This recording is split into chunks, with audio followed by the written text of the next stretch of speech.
UP के अयोध्या में BJP के हार के बाद ये माना जाने लगा था कि हिंदुत्व के एजेंडे की धार कम होने लगी है, क्योंकि धर्म की राजनीति पर कास्ट पॉलिटिक्स हावी होने लगी थी। लेकिन इजराइल और ईरान युद्ध को लेकर सोशल मीडिया पर जो बहस चल रही है वो बीजेपी के फेवर में माहौल बनाता हुआ दिख रहा है। दरअसल इजराइल ईरान युद्ध के बाद से भारत के भी अलग अलग प्रांतों में माहौल गर्म होता हुआ नजर आ रहा है। कई लोग इसके समर्थन में आवाज उठा रहे हैं तो कई जगहों पर विरोध में भी आवाज उठ रही है। तो कैसे इजराइल और ईरान युद्ध की वजह से यूपी की राजनीति बदल रही है, बताएंगे आपको इस स्पेशल स्टोरी में।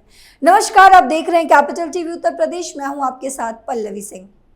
सीएम योगी और अखिलेश आमने सामने, मिल्कीपुर सीट पर नेताओं में भिड़ंत, किसकी हार किसकी जीत तय करेगा मिल्कीपुर सीट। अयोध्या में बीजेपी के हार के बाद मिल्कीपुर का मुकाबला काफी कड़ा होता नजर आ रहा है।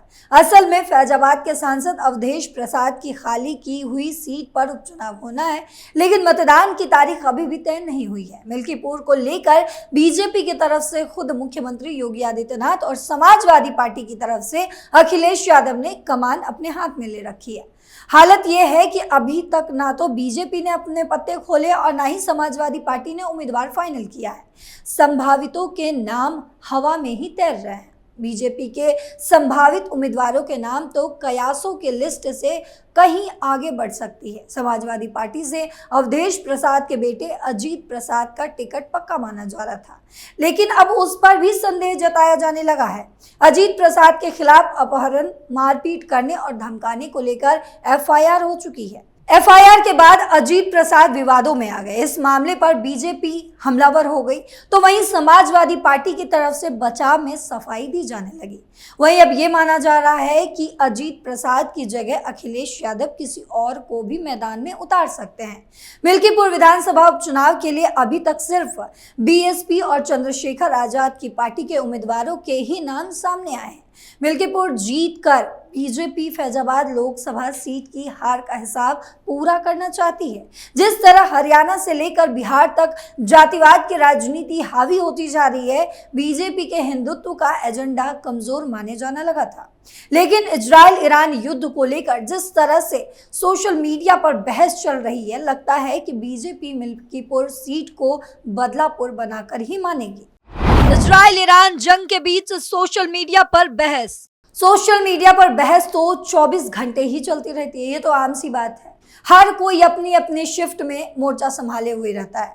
शायद ही कोई ऐसा मसला हो जिस पर दोनों तरफ से एक दूसरे के खिलाफ हमले ना हो। वहीं जब 7 अक्टूबर 2023 को इजराइल पर हमास के हमले के बाद बदले में गाजा पट्टी पर जो एयर स्ट्राइक हुई, उसे लेकर भी लोग आमने सामने भिड़े हुए हैं। ऐसा लगा जैसे साफ साफ बंटवारा हो चुका हो। एक तबका इजराइल के पक्ष में मोर्चे पर है, तो वहीं दूसरा फिलिस्तीन यानी कि हमास की तरफ से। और ऐसी बहसें कब कब युद्ध वाली भाषा में तब्दील हो जाती है, पता ही नहीं चलता। लोग बहस करते करते बिल्कुल युद्ध स्तर पर पहुंच जाते हैं। उस वक्त तो राजनीतिक दलों के बड़े बड़े नेताओं भी आकर राय देने लगते हैं, उनकी राय सामने आने लगती है। सत्ताधारी बीजेपी के साथ तो विदेश नीति और डिप्लोमेसी का मामला जुड़ा हुआ ही रहता है, लेकिन विपक्षी खेमे से राहुल गांधी और प्रियंका गांधी वाड्रा के भी बयान सामने आए हैं। ईरान के इजराइल पर हमास के बाद सोशल मीडिया पर तो बहस लगातार जारी है, लेकिन बड़े नेता खामोश से लग रहे हैं।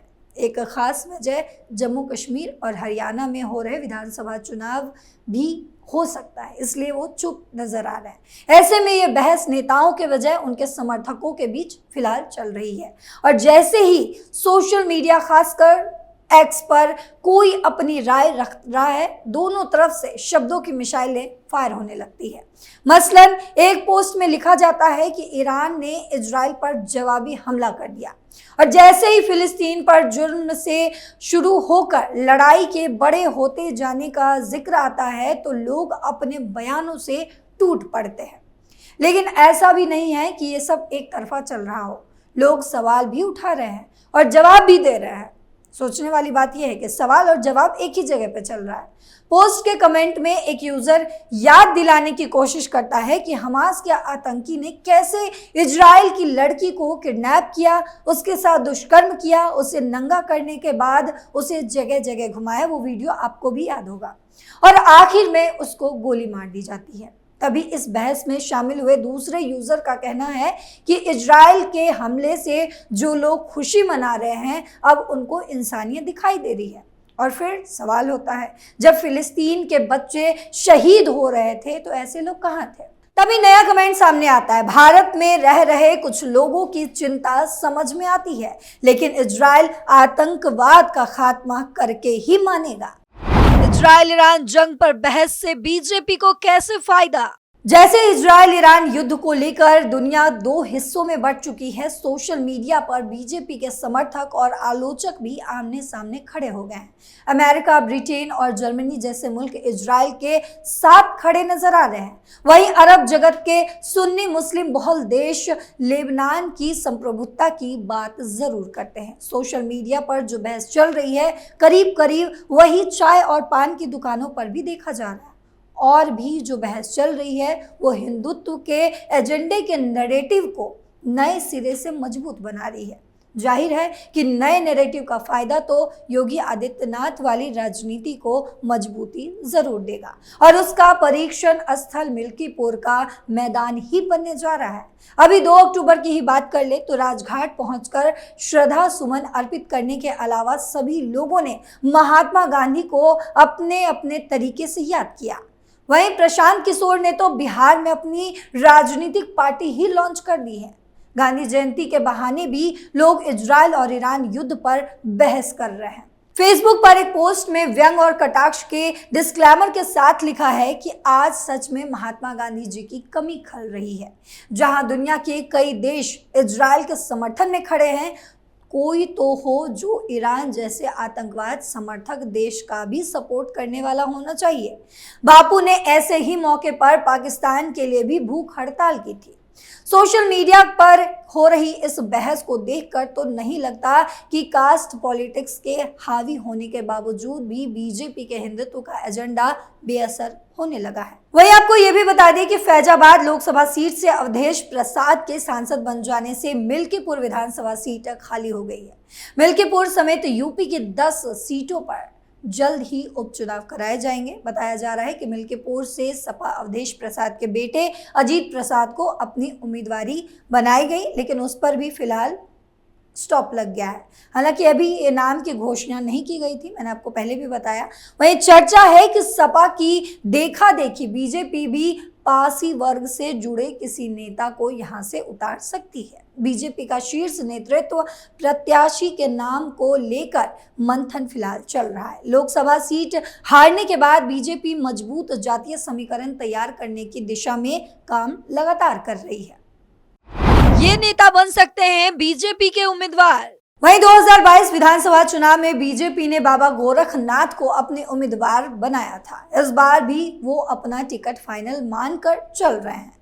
गोरखनाथ को सपा के अवधेश प्रसाद ने 12,000 से ज्यादा वोटों से हराया था। गोरखनाथ के अलावा बीजेपी के कई स्थानीय नेताओं का नाम भी संभावित प्रत्याशी के रूप में सामने आया है। इनमें पूर्व विधायक रामू प्रियदर्शी, नीरज कन्नौजिया, आरएसएस की पृष्ठभूमि वाले जिला महामंत्री काशी राम रावत, राधे श्याम त्यागी, चंद्रभानु पासवान, लक्ष्मी रावत और जिला पंचायत सदस्य बबलू पासी का नाम शामिल है। इनमें कई नेता पासी समाज के भी हैं जो मिल्कीपुर के लिए लड़ सकते हैं। सीट पर सबसे ज्यादा 4 मंत्रियों की ड्यूटी। लोकसभा सीट गंवाने के बाद मिल्कीपुर विधानसभा सीट का उपचुनाव बीजेपी के लिए प्रतिष्ठा का सवाल बन चुका है। मुख्यमंत्री योगी आदित्यनाथ ने इस सीट पर जीत सुनिश्चित करने के लिए अपने 4 मंत्रियों को ड्यूटी पर लगा दिए हैं। इनके नाम सूर्य प्रताप शाही, मयंकेश्वर शरण सिंह, गिरीश यादव और सतीश शर्मा है। योगी ने भूमियार, ठाकुर, यादव और ब्राह्मण समाज के मंत्रियों को चुनावी मैदान में उतारकर जातिगत समीकरण साधने की भी तैयारी तेज कर दी है। फिलहाल हर जगह ये बहस चल रही है और इस बहस से देश की राजनीति भी बदल रहा है। मैं बात कर रही हूँ हमास और इजराइल की। लेकिन कई बार ऐसा होता है कि जो दिखता है वो होता नहीं। लेकिन इस मामले में ये देखना काफ़ी दिलचस्प होगा, जो दिख रहा है वही होगा या फिर कुछ और बदल जाएगा। आपको क्या लगता है? कमेंट बॉक्स में ज़रूर बताते जाइएगा। फिलहाल मेरे साथ इतना ही। देश और दुनिया की तमाम खबरों के लिए देखते रहिए कैपिटल टीवी। नमस्कार।